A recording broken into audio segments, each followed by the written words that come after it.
चलो बाबू, आज हम लोग कूलम्ब्स लॉ से रिलेटेड कुछ न्यूमेरिकल देखने जा रहे हैं, है ना। कुछ बच्चे का डिमांड था कि सर बोर्ड के साथ साथ कंपटीशन का भी क्वेश्चन बताया जाए। तो बाबू हम थ्योरी आपको साथ में लेके चल रहे हैं और जितना थ्योरी हमने बताया है उसी से देखो कि बहुत सारे क्वेश्चन आपका बन रहा है। ठीक है, तो ये देखो, ये तो हल्का क्वेश्चन है। SI unit of electric flux is, SI unit of electric flux is, ठीक है। क्या होगा, तो इलेक्ट्रिक फ्लक्स का यूनिट क्या होता है। तो यहाँ पे देखो, तो यहाँ पे बहुत सारा यूनिट है। तो फ्लक्स का फॉर्मूला था phi is equal to E A cos theta, था ना। ई ए कॉस थीटा याद है ना। और इलेक्ट्रिक फील्ड का न्यूटन पर कूलम, एरिया का मीटर स्क्वायर, और कॉस थीटा यूनिट लेस होता है, कॉस थीटा यूनिट लेस होता है। तो यहां देखो न्यूटन मीटर स्क्वायर पर कूलम नहीं है, न्यूटन पर कूलम है, तो ये भी कैंसिल हो गया। ठीक है, तो क्या हम इसको ऐसा लिखेंगे, newton metre into metre by coulomb, है ना। इसका मतलब हो गया जूल, क्या हो गया, जूल। तो यहां पे देखा जाए तो ये हो गया जूल मीटर पर कूलम। तो जूल वाला देखो कहां पे है, जूल पर कूलम, ये भी नहीं होगा, यानी ना ये होगा ना ये होगा। और ये जो होता है बाबू मैग्नेटिक फ्लक्स का होता है, आगे पढ़ना है मैग्नेटिक फ्लक्स। ठीक है, ये बिहार बोर्ड पूछा भी है कि मैग्नेटिक फ्लक्स का ऐसा यूनिट क्या होता है, तो वेबर। अब देखो लास्ट बचा सी। तो देखो जूल पर कूलम को हम क्या करते हैं, तो वोल्ट करते हैं। क्या करते हैं, तो जूल पर कूलम को हम लोग कहते हैं वोल्ट। तो यहां पे ध्यान दीजिएगा, ये हो जाएगा वोल्ट मीटर, वोल्ट मीटर। तो यहां पे आपका आंसर हो गया volt into metre, option C. चलिए, यहां तक किसी को डाउट है, किसी को डाउट है इसमें, ये तो बहुत आसान क्वेश्चन था। ठीक है, तो S I unit of electric flux कितना, तो हमने यहाँ पे बताया इसका यूनिट। तो यहाँ आपका आंसर आता है volt metre, volt into metre. चलिए नेक्स्ट क्वेश्चन, नेक्स्ट क्वेश्चन दिख रहा होगा स्क्रीन पर। नेक्स्ट क्वेश्चन आपके सामने है, देखो। हाँ, consider the charge configuration and a spherical Gaussian surface as shown in the figure when calculating the flux of the electric field over the surface electric field will be due to। यानी यहां flux नहीं पूछा है।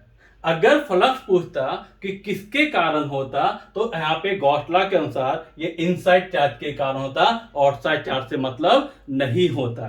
क्योंकि हमने बताया था कि electric flux depend upon charges inside the surface, यानी अंदर के आवेश पर निर्भर करता है, वह बाहरी आवेश पर निर्भर नहीं करता है। तो वो इलेक्ट्रिक फ्लक्स था बाबू। यहां गौर से देखो, तो यहां पे क्या है, इलेक्ट्रिक फील्ड है। क्या है, इलेक्ट्रिक फील्ड है। तो इलेक्ट्रिक फील्ड क्या है, वो तो चार्ज पे डिपेंड करता है। चार्ज जहां भी रहेगा, जितना चार्ज रहेगा सभी के कारण डेवलप होगा। तो यहाँ पे आपका Q1 के कारण भी होगा, यहाँ पे, ठीक है, यहाँ पे इस माइनस Q1 के कारण भी होगा और Q2 के कारण भी होगा। यानी यहाँ पे इलेक्ट्रिक फील्ड जो होगा वो सभी चार्ज के कारण होगा। अगर फ्लक्स पूछता तो यहाँ पे इनसाइड चार्ज के कारण होता, क्योंकि आपको बताया गया था गॉस लॉ में कि इलेक्ट्रिक फ्लक्स जो होता है वो इनसाइड चार्ज पे डिपेंड करता है, वो आउटसाइड चार्ज पे डिपेंड नहीं करता है। लेकिन यहां पूछा क्या, इलेक्ट्रिक फील्ड। और इलेक्ट्रिक फील्ड क्या है, वो चार्ज पे डिपेंड करता है। जितना चार्ज होगा उतना इलेक्ट्रिक फील्ड होगा। तो भाई तीनों के कारण होगा, तो सिर्फ Q2 के कारण तो गलत, ओनली पॉजिटिव चार्ज गलत, ऑल द चार्जेस सभी के कारण सही। यानी क्योंकि यहां पूछा है इलेक्ट्रिक फील्ड, तो इलेक्ट्रिक फील्ड सभी चार्ज के कारण होगा। और ये क्वेश्चन IIT का है। ठीक है, आपको थ्योरी लगभग दिया गया है। ठीक है, आप पहले मेहनत करो, हमें अच्छा लगता है कि आपका डिमांड आता है। ठीक है, तो हम तो चाहेंगे कि आपका लेवल बढ़ाए, जैसे आपको क्लास में जबरदस्ती पढ़ाते थे लेवल। ठीक है, यहाँ पे होता है कि बच्चे थोड़ा सा पढ़ाते हैं, आप देखते होगे कि थोड़ा सा पढ़ाते हैं उसमें 4 बार क्वेश्चन आता है, तो भाई कितना लाइव में हम आकर के इतने बैक पे भाई बैक जा करके एक्सप्लेन करें। ठीक है, तो अगर आप डिमांड करते हो, अच्छा लगता है हमें कि हाँ बच्चे का डिमांड आ रहा है, इसी ढंग से आप डिमांड करो, जरूर पॉसिबल होगा, पूरा करेंगे। चलिए नेक्स्ट क्वेश्चन, ये भी अच्छा क्वेश्चन है, ये मेडिकल का है। देखो यहां पे क्या कर रहा है कि a square surface of side L meter is in the plane of the paper, is in the plane of the paper। थोड़ा सा नीचे ले आते हैं ताकि आपको देखने में दिक्कत ना हो। ठीक है, देखो यहां पे a uniform electric field E volt per meter, चलिए in the plane of the paper is limited only the lower half of the square surface.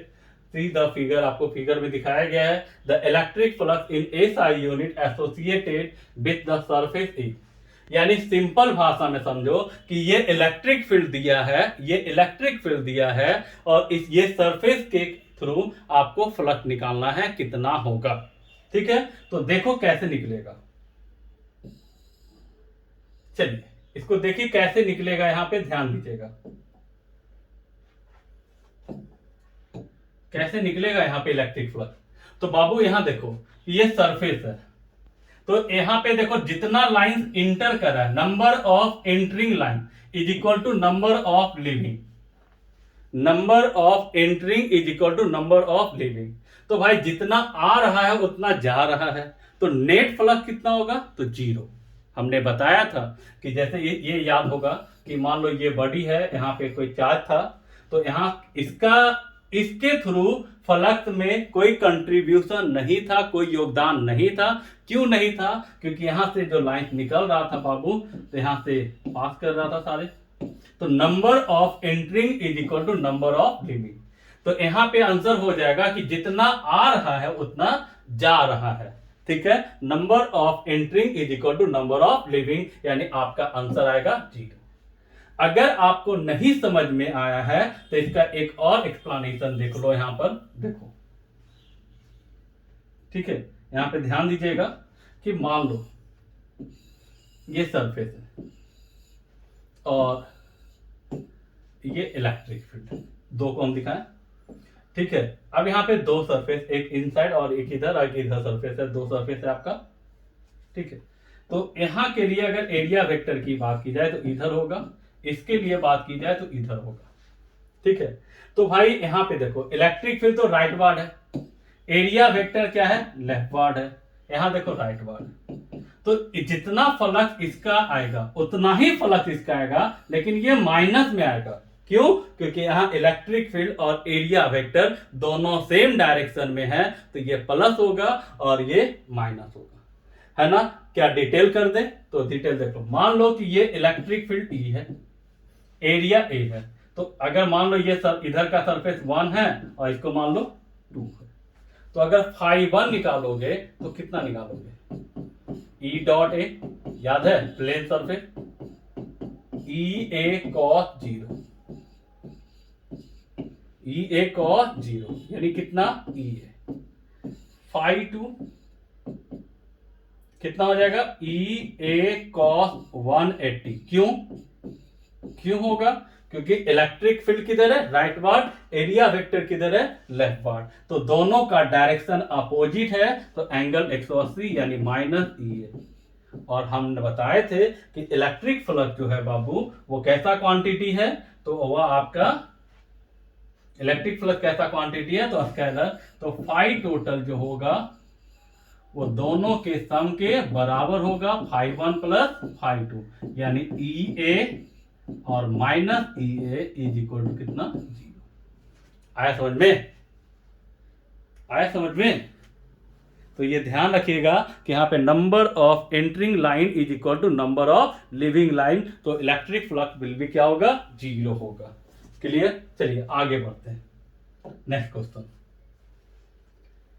देखो, अब क्या कर रहा है, a cylinder of radius R and length L is placed in a uniform electric field E parallel to the cylindrical axis, the total flux for the surface of the cylinder is given by।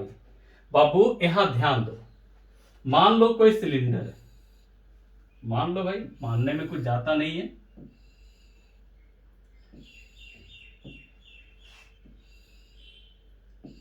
Cylinder है और इसी के axis के along electric field है। तो आपसे पूछा है कि इसके थ्रू फ्लक्स का मान कितना होगा।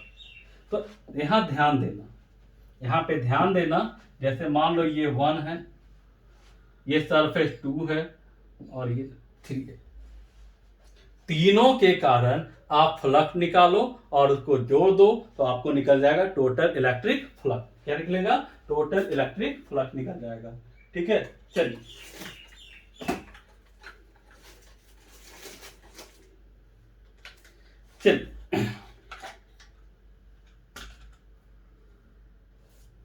देखो यहां पे, तो जस्ट लाइक ये आपका सिलेंडर है, तो इसके कारण आपको निकालना है इलेक्ट्रिक फ्लक्स। हमने ऐसा क्वेश्चन एग्जांपल में बताया था। तो यहां पे इलेक्ट्रिक फील्ड जो है वो इस डायरेक्शन में, और आपके पास 3 सरफेस है, एक ये सरफेस कर्व, एक ये प्लेन और एक इधर से प्लेन। तो 3 सरफेस है, तो आपको 3 बार फ्लक्स निकालना होगा। तो एक बार 1 के कारण, एक बार 2 के कारण और एक बार 3 के कारण।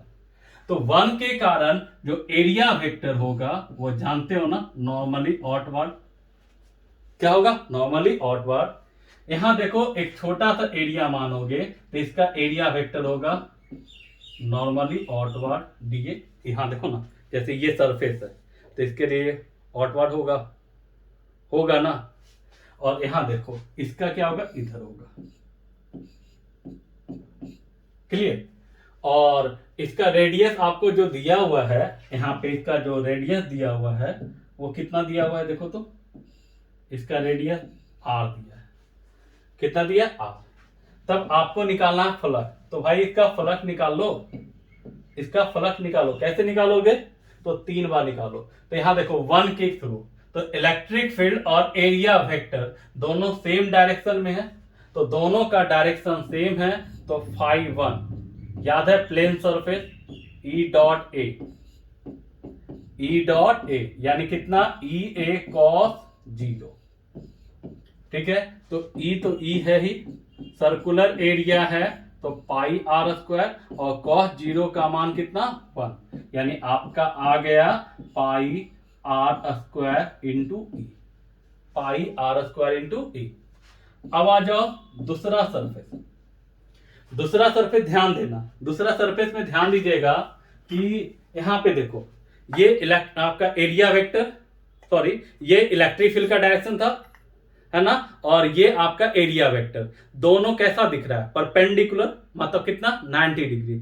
और आप जानते हो ना कि जब दो वेक्टर एक दूसरे का परपेंडिकुलर हो तो उसका डॉट प्रोडक्ट का मान 0 होता है। तो यहां पे आपका कितना हो जाएगा? तो देखो यहां पे, है ना, ये integration of E dot D A. तो यहां पे हो जाएगा ई डी ए कॉस 90, और cos 90 कितना? 0। और 0 को किसी चीज से गुना करते हैं तो 0 हो जाता है। तो फाई 2 इज इक्वल टू कितना? 0। बचा क्या भाई? ध्यान से देखना, बचा क्या? तो यहां पे ध्यान दीजिएगा, तीसरा सरफेस। तीसरा सरफेस में electric field right ward, area vector left ward. तो फाई 3 ई डॉट ए यानी ई ए कॉस 180। क्यों?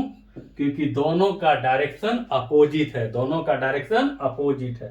तो ई है ना, तो ई तो ई है, एरिया सर्कुलर तो पाई r स्क्वायर, और कॉस 180 माइनस, यानी हो गया minus pi r square into E. यहां तक किसी को डाउट? किसी को डाउट है? अब देखो क्या करना है कि टोटल फ्लक्स निकालना है। क्या निकालना है? टोटल फ्लक्स निकालना है। तो टोटल फ्लक्स कैसे निकालिएगा आप यहां पे? तो फाई टोटल,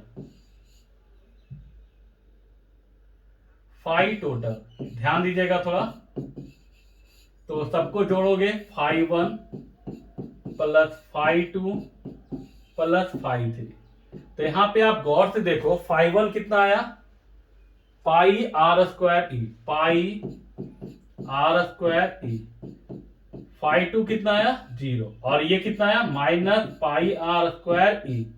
तो जितना प्लस उतना माइनस, दैट इज कितना 0, यानी आंसर आपका आएगा 0। ठीक है, चलिए देख लो, यहां तक किसी को डाउट है?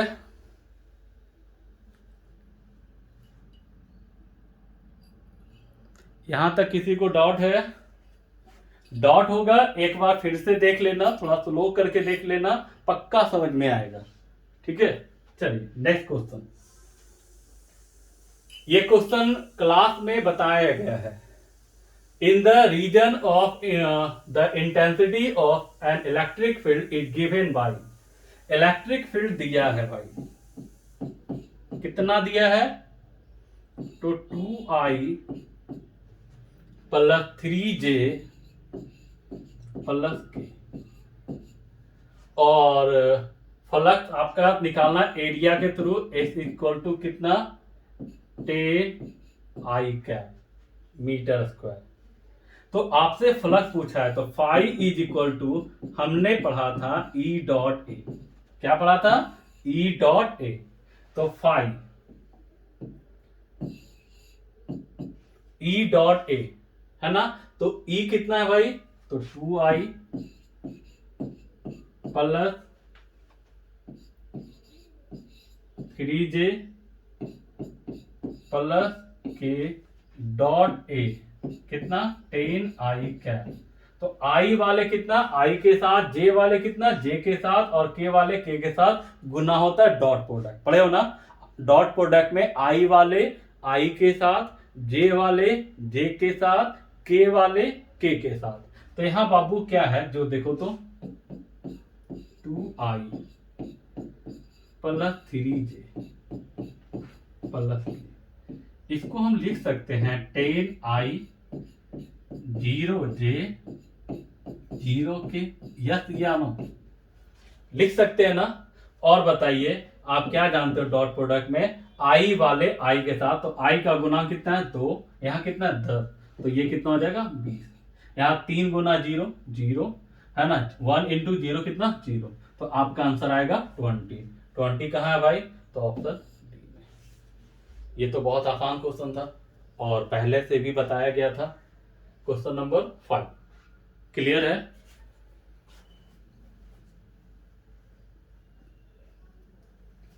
चलिए next question.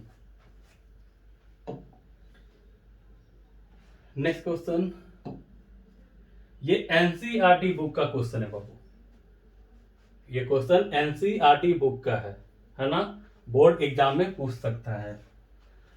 The flux through the surface, नीचे दिए गए चित्रों में पृष्ठ से गुजरने वाला विद्युत फ्लक्स, यानी 4 फिगर दिया है बाबू, कितना फिगर, 4 फिगर दिया है, और चारों के कारण बताना है कि फ्लक्स का मान कितना होगा। तो बाबू चलो छोड़ो, हम क्या बताए थे आपको, phi total is equal to Q enclose by epsilon naught, बताए थे ना। क्यू इनक्लोज मतलब अंदर का आवेश, बंद सतह के अंदर आवेश। तो इलेक्ट्रिक फ्लक्स सिर्फ अंदर के आवेश पर निर्भर करता है, वो शेष साइज पर निर्भर नहीं करता है। तो यहां गौर से देखो कि यहां इसके अंदर आवेश कितना है क्यू, इसके अंदर आवेश कितना है क्यू, इसके अंदर कितना है क्यू, इसके अंदर कितना है क्यू।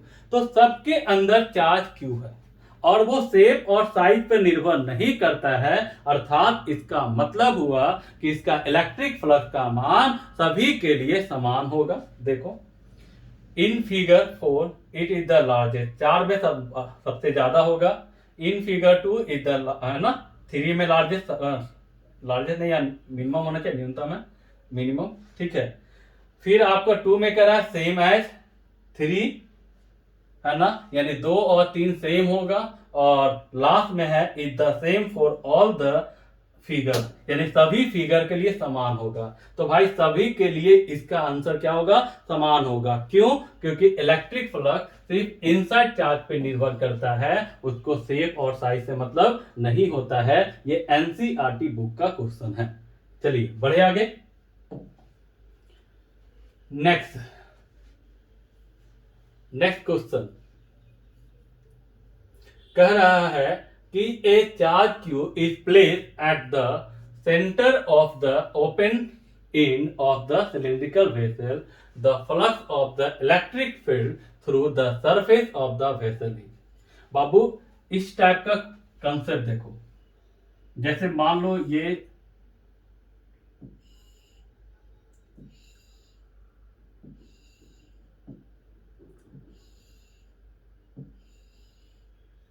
सिलेंडर है, ठीक है, और एक चार्ज को क्यों रखा गया eight the centre of opening, मान लो यहां पे रख दिया गया ओपनिंग पर, और आपसे पूछा इसके थ्रू फ्लक्स का मान कितना होगा।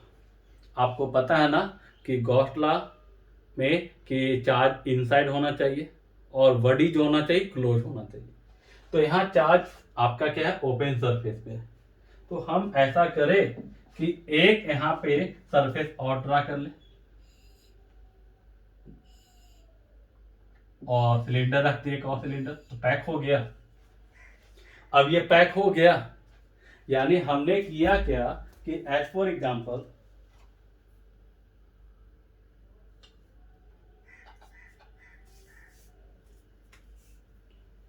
देख लो भाई, जैसे मान लो एज फॉर एग्जांपल ये सिलेंडर है, यहाँ पे इसका ओपन कैप है, हमने इसके ऊपर एक और सिलेंडर रख करके इसको पैक कर दिया।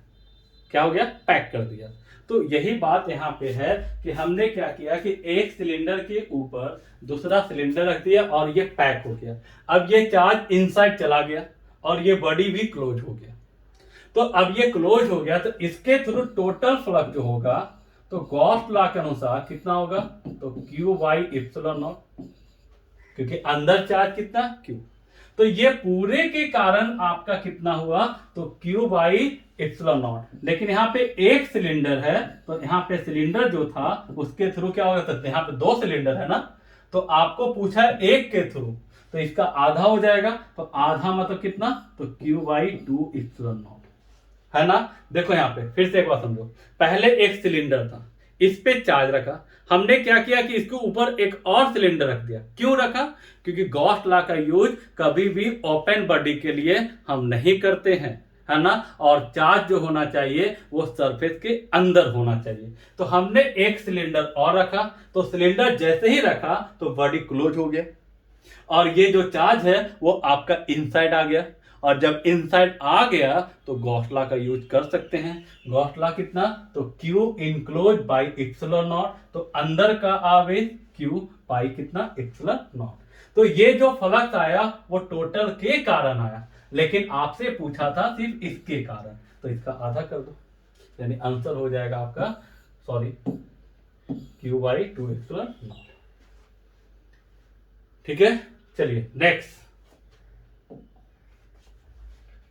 यहां देखो, ये बहुत अच्छा क्वेश्चन है, दिख रहा है आप लोग को? चलिए क्वेश्चन नंबर 8 देखो, लाइव क्लास में अगर हम इसको पढ़ाते ना तो 4 से 5 क्वेश्चन जाते जाते आपका समय समाप्त हो जाता।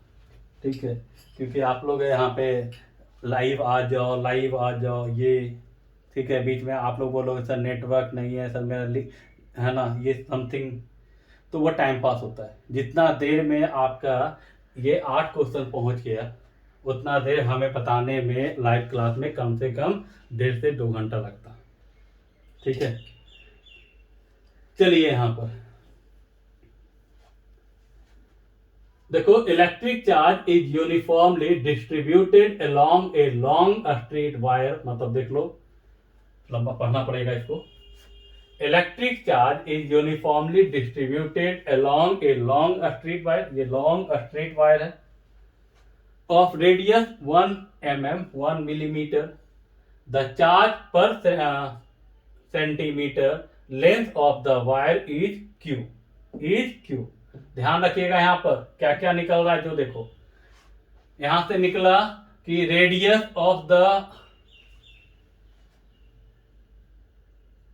स्ट्रेट वायर है ना of radius 1 millimetre, the charge per unit, the charge per centimetre, charge ध्यान रखिएगा यहां पे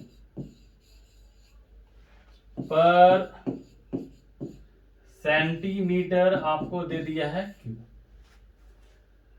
another cylindrical surface of radius 50 centimetre. तो भाई ये जो सिलेंडर है ना इसका जो रेडियस दिया इसका वो आपको दिया 1 मिलीमीटर। ये जो रड है ना इसका ये रड का दिया हुआ है ना, कितना दिया हुआ 1 मिलीमीटर।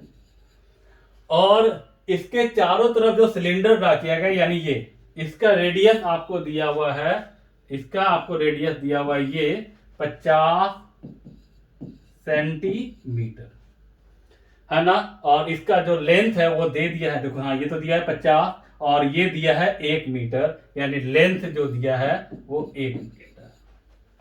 1 मीटर मतलब 100 सेंटीमीटर। ठीक है। Symmetrically encloses the wire as shown in the figure. The electric flux passing through the cylindrical surface is. Hindi लिखा हुआ है भाई है ना। चलो तो यहां पे समझ लो एक रड दिया गया है, इसके चारों ओर एक सिलेंडर ड्रा किया गया है, आपसे फ्लक्स पूछा है, इस सिलेंडर का लंबाई 1 मीटर है। तो हम लोग क्या पढ़े थे बाबू कि phi total is equal to Q enclose by epsilon naught, पढ़े थे ना, Q enclose by epsilon naught. तो भाई यहां देखो तो इसके अंदर कितना चार्ज होगा, तो भाई एक चीज बता इसके अंदर कितना चार्ज होगा यानी ये चार्ज कितना होगा इस पर। तो आप यहां पे देखो कि 1 सेंटीमीटर में कितना चार्ज है क्यू, और ये सिलेंडर का लंबाई कितना है 1 मीटर। 1 मीटर मतलब कितना 100 सेंटीमीटर, यानी इसके अंदर चार्ज हो गया 1 सेंटीमीटर में क्यू चार्ज, तो 100 सेंटीमीटर में 100 क्यू होगा। ठीक है 100 क्यू। तो यहां पे आपका क्यू इनक्लोज निकल गया। तो भाई आपका फॉर्मूला क्या होता है जो देखोगे आपका फ्लक्स का, तो phi total Q enclose, Q enclose तो अंदर कितना आवेश है 100 क्यू और बटा epsilon naught, 100 Q by epsilon naught. देखो आंसर होगा बी। यानी इसमें कुछ करना नहीं था, बस इसके अंदर जैसे ये देखो एक रड दे दिया, इसमें कहा कि 1 सेंटीमीटर में क्यू चार्ज है, तो ये आपका जो सिलेंडर खींचा गया है तो यहां पे इसका लंबाई कितना 1 मीटर, तो 1 मीटर मतलब 100 सेंटीमीटर, तो 100 सेंटीमीटर में कितना चार्ज होगा, तो 1 सेंटीमीटर में क्यू, तो 100 में कितना 100 क्यू। फ्लक्स का formula phi total is equal to Q enclose by epsilon naught, तो अंदर का आवेश कितना 100 क्यू बाई कितना एप्सिलॉन नॉट। ठीक है चलिए आगे बढ़िए। Next question, question number 9। Question number 9 क्या है भाई, ध्यान से देखना। Question number 9 Q1 Q2 Q3 and Q4 है ना, दिख रहा है आप लोग को, नहीं दिख रहा तो थोड़ा नीचे करते हैं। Q1 Q2 Q3 and Q4 and point charges located at the point as shown in the figure, figure में दिखा दिया है। ठीक है ना figure. And S is the spherical Gaussian surface, और ये जो है आपका स्फेरिकल गॉसियन सरफेस है, स्फेरिकल गॉसियन सरफेस है ये। ठीक है। Which of the following is true according to the Gauss law. तो हमने बताया था कि जब किसी क्लोज बॉडी के अंदर बहुत सारा चार्ज हो तो टोटल फ्लक्स जो होता है उसके अंदर का कुल आवेश, तो अंदर का कुल आवेश कितना है Q1 है, Q2 है, Q3 है। इस पे वो निर्भर नहीं करेगा क्योंकि ये सरफेस के बाहर है, यानी Q1 plus Q2 plus Q3 by epsilon not, यानी आपका हो जाएगा 5 क्या हो जाएगा इंटीग्रेशन ऑफ, यहां देखा जाए तो ये होगा फ्लक्स, यहाँ पे फ्लक्स का कितना बताया था E डॉट डी ए, तो E1 plus E2 plus E3 dot D A is equal to इतना। क्लियर। ये फ्लक्स का भाई यहाँ पे फाई टोटल नहीं लिख करके ई डॉट डी ए लिखा है। आया समझ में? तो ये किस कंसेप्ट से बना कि अगर किसी बॉडी के अंदर बहुत सारा चार्ज हो तो उसका जो फ्लक्स होता है उसके अंदर कुल आवेशों को जोड़ दीजिए बटा इप्सिलॉन नॉट। ठीक है, next question and last question, question number 10। Question number 10, चलो ये क्वेश्चन हम आपके लिए छोड़ते हैं। ये क्वेश्चन आप बना के हमें व्हाट्सएप पे सेंड करोगे, है ना? ये जस्ट अभी जो बताए हैं ना उसी से बनेगा। ये क्वेश्चन आपको बनाना है और आपको व्हाट्सएप पे सेंड करना है। ठीक है, तो फिलहाल आज का सेवा इतना ही। ठीक है, अच्छा लगे तो लाइक करें।